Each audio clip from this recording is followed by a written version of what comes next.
Now in general, feminism, and thereby feminists, are seen as a good thing.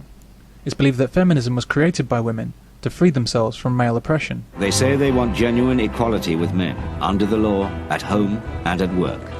However, my research has led me to a very different view of the origins of feminism. The true purpose of feminism is hidden in plain view and has nothing to do with men or women. Instead, it concerns hatred, money and power. I aim to show you that feminism has not liberated women from oppression. One cannot liberate a group that's already free. Instead, rather than liberate women, feminism has actually created their real oppression. Women's choices have not increased with feminism, they've reduced. Before feminism, women could choose whether to work or not. Now they increasingly have no choice. They have to work. Feminism hurts women deeply. Indeed, it was created to do so. By encouraging all women into the workforce, feminism has disrupted family life, with a resulting negative effect on children and relationships. Life has become more expensive due to feminism, with higher taxes and house prices. The pace and pressure of work has increased, and life has become more difficult for everyone. Women have gained little if anything from feminism, but they've lost a great deal. But, and I say this with as much respect as possible, women have been too stupid to see it. Women don't get the plot even at this late stage in the game. They don't see what's been done to them in the name of women's liberation.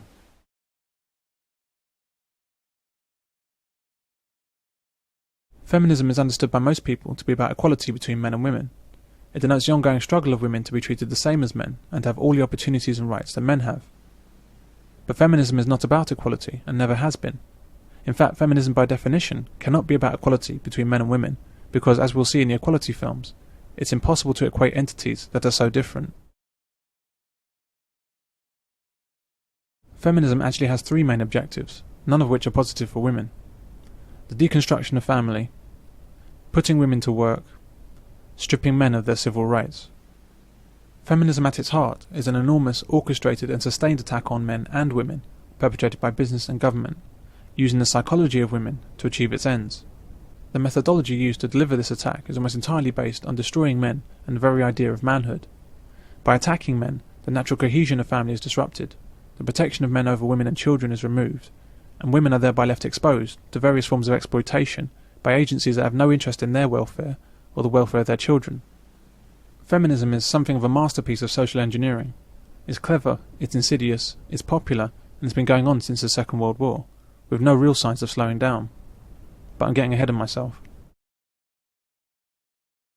According to feminists, throughout history, women have sure had it rough. They've had to endure the same hardships as men across the ages, with the additional burdens of childbirth, raising families, and enduring brutal treatment at the hands of men. Men used to treat women like property, with full rights to beat them and control their every move.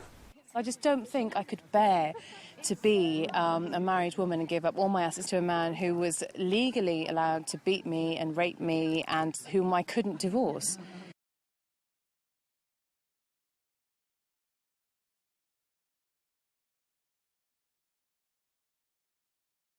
Men dominated women's lives from early childhood and didn't allow them to gain an education or join the workforce or make free choices with their lives. The oppression of women still occurs today, especially in the Middle East and Third World countries.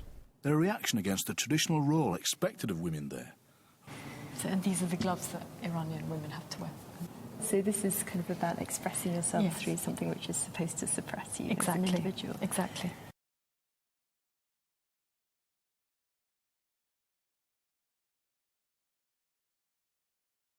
As a young boy, he was sent off to fight in the Iran-Iraq war, as so many of these young boys were. So he survived the war, but obviously it completely scarred him.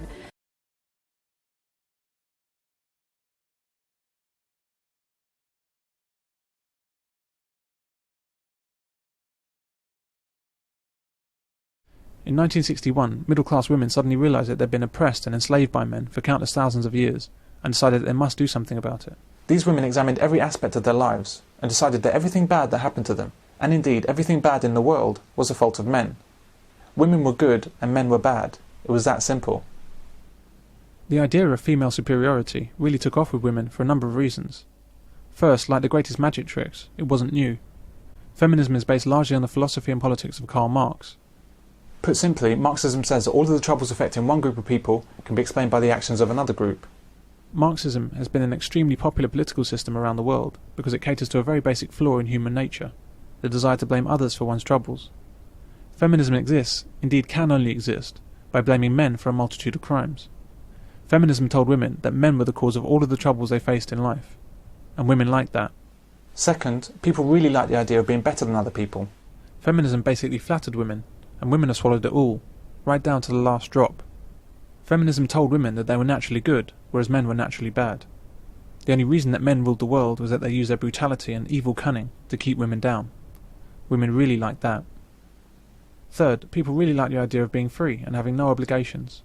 Feminism told women that they needed to break free from the shackles of oppression that men had imposed on them and do whatever they wanted to do. They didn't need to be mothers or girlfriends or wives. They should not be kept by any man. Women should shake off the shallow roles in life that men had forced upon them. Women should have every choice in how they lived their lives, just as men did.